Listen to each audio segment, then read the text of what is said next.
सबसे इम्पोर्टेंट चीज़ पैंक्रियाज के पेन के मैनेजमेंट में है अल्कोहल बंद करना, कंप्लीटली बंद करना। नमस्कार दोस्तों, मैं doctor Piyush Ranjan, sir Gangaram hospital नई दिल्ली में गैस्ट्रोएंटरोलॉजिस्ट हूँ। आज आपसे मैं इस वीडियो में एक कॉमन बीमारी क्रॉनिक पैंक्रेटाइटिस के बारे में मेरे अन्य वीडियोस भी हैं। क्रॉनिक पैंक्रेटाइटिस में होने वाले पेन का कैसे हम मैनेजमेंट करते हैं उसके बारे में बात करूंगा। देखिए, पैंक्रियाज एक ऑर्गन होता है जो कि स्टमक के पीछे होता है, हम इसको रेट्रोपेरिटोनियल ऑर्गन कहते हैं। और जब भी किसी भी कारण से इसमें लंबे टाइम से इन्फ्लेमेशन के कारण समस्या आ रही हो, इसको क्रॉनिक पैंक्रेटाइटिस कहते हैं। क्रॉनिक पैंक्रेटाइटिस के सबसे मुख्य कारणों में अल्कोहल इंटेक आता है। इसके अलावा इसके कई सारे कारण हैं, हम उसके बारे में नहीं जाएंगे। जिस कारण से भी जब ये डैमेज हो जाए तो इसको क्रॉनिक पैंक्रेटाइटिस कहते हैं। ये देखिए, पैंक्रियाज की डक्ट है जो पैंक्रियाज के सेक्रीशंस को इंटेस्टाइन में लाती है, ये स्मॉल इंटेस्टाइन है। तो क्रॉनिक पैंक्रेटाइटिस में क्या होता है कि पैंक्रियाज की डक्ट डायलेटेड हो जाती है, यानी कि चौड़ी हो जाती है, प्लस इसमें स्टोन्स बन जाते हैं, और प्लस आसपास में इन्फ्लेमेशन होने के कारण रेट्रोपेरिटोनियम में काफी नर्व्स होती है, उसमें इन्फ्लेमेशन होता है, जिससे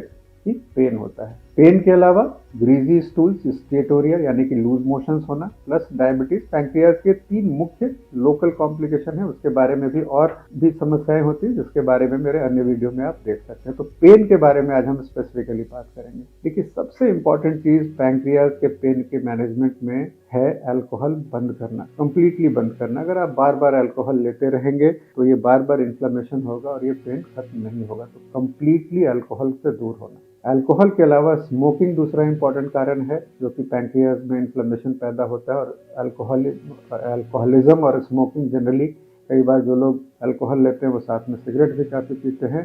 सिगरेट, बीड़ी, किसी भी प्रकार के तंबाकू का सेवन कंप्लीटली बंद करना है। दूसरी चीज, हमारे डाइट में मॉडिफिकेशन। देखिए, पैंक्रियाज जो ऑर्गन है ये डाइजेस्टिव एंजाइम्स बनाता है, जिससे खाने का डाइजेशन होता है। जब भी हम खाना खाते हैं पैंक्रियाज एक्टिव होता है और उस फूड के रिस्पॉन्स में अपने एंजाइम्स को डोडनम में सेक्रीट करता है। तो दूसरा जो तरीका होता है कि डाइट को मॉडिफाई करें, जिससे कि पैंक्रियाज पे एक बार में सेक्रेटरी फंक्शन उसका उतना ज़्यादा ना बढ़े। तो स्मॉल फ्रीक्वेंट मील्स, एक बार में बहुत ज़्यादा नहीं खाएं। खाने में फैट को थोड़ा सा रेस्ट्रिक्ट करें। बिल्कुल, कई लोग बिल्कुल फैट बंद कर देते हैं, जो कि सही नहीं है। तो डाइटरी मॉडिफिकेशन इसका दूसरा स्टेप है। तीसरी चीज होती है जिसको कहते हैं pancreatic enzyme replacement. Pancreatic enzymes जो पैंक्रियाज एंजाइम्स बना रही हैं, जनरली अगर खाने का डाइजेशन नहीं हो रहा हो तो हम उसको खाने के डाइजेशन में हेल्प करने के लिए देते हैं। लेकिन पेन रिलीफ के लिए भी हम इसमें पैंक्रेटिक एंजाइम्स दे सकते हैं। और इसको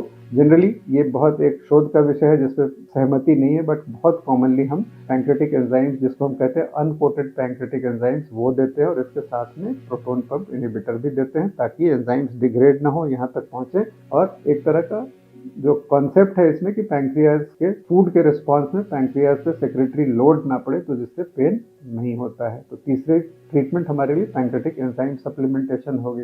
पैंक्रियाज में इन्फ्लेमेशन के कारण एक तरह की कंडीशन क्रिएट होती है जिसको कि ऑक्सीडेटिव स्ट्रेस कहते हैं। तो उसके लिए हम एंटीऑक्सीडेंट्स देते हैं हाई डोज में, ये पेन में मदद करता है। तो एंटीऑक्सीडेंट्स ये चौथा ट्रीटमेंट ऑप्शन है हमारे पास। पेन के लिए जो दवाइयाँ होती हैं उसमें पहले हम सिंपल एनाल्जेसिक्स जैसे पैरासीटामॉल, ऐसी चीज़ों से ट्राई करते हैं। और अगर इससे आराम नहीं पड़ रहा हो तो कई दवाइयाँ होती, हम सिंपल ओपियाइड एनाल्जेसिक्स, जिसमें ट्रामाडोल सबसे कॉमन है, वो ट्राई करते हैं। देखिए, जो भी इस तरह की ओपिएट और ये होती है उसमें एक एडिक्शन का पोटेंशियल होता है, यानी कि लेने से उसकी लत पड़ सकती है। तो इसको हम सावधानी से इस्तेमाल करते हैं। कुछ दवाइयों की श्रेणी होती है जिसको हम न्यूरो मॉड्यूलेटर्स कहते हैं, कि जो मैंने पहले बताया कि आसपास में जो नर्व्स हैं उसके जरिए पेन का सेंसेशन यहाँ से ट्रांसमिट होता है। तो इन नर्व्स के जरिए ब्रेन के जो की तरफ जो सिग्नल जा रहे हैं उनको कंट्रोल करने के लिए, जिसमें गाबापेंटीन, ट्राइसाइक्लिक एंटी डिप्रेसेंट के क्लास की जो कुछ ड्रग्स होती हैं जो न्यूरो मॉड्यूलेटर होती है, जिसमें लिबोट्रिप, ये ऐसी दवाइयाँ जो कॉमन है, गाबापेंटीन, लिबोट्रिप, ये दवाइयाँ जनरली इसमें इस्तेमाल की जाती हैं। जैसा कि मैंने पहले बताया कि अगर ये चीज़ें नहीं काम कर रही हों तो कुछ हमारे पास इसमें एंडोस्कोपिक ट्रीटमेंट के ऑप्शन होते हैं। जैसे कि मैंने बताया कि पैंक्रियाज की नली में स्टोन्स बन जाते हैं, तो ERCP के जरिए हम, एंडोस्कोपी के जरिए, ERCP और एंडोस्कोपी के बारे में मेरा अन्य वीडियो है, हम उसमें कई लोगों को एंडोस्कोपी करके इसके स्टोन्स को रिमूव कर सकते हैं। इसमें जनरली मल्टीपल सेशंस सही होते हैं, एक बार में ये होता नहीं है। और हम स्टोन्स को रिमूव करने के साथ साथ उसमें स्टेंट डालते हैं ताकि सिक्रीशंस का रुकावट ना हो और पेन में रिलीफ हो। अगर स्टोन्स बड़े हों तो उसको तोड़ने के तरीके होते हैं। एक extra corporeal shock wave lithotripsy होती है जिसको ESWL कहते हैं, और आजकल कई बार हम अंदर से भी इसको लेजर लिथोट्रिप्सी है जिसके जरिए तोड़ सकते हैं। तो लेकिन पैंक्रेटिक एंडोथेरेपी जो होती है वो एक सेशन में नहीं होती है, मल्टीपल सेशंस होती है जिसके जरिए इसको किया जा सकता है।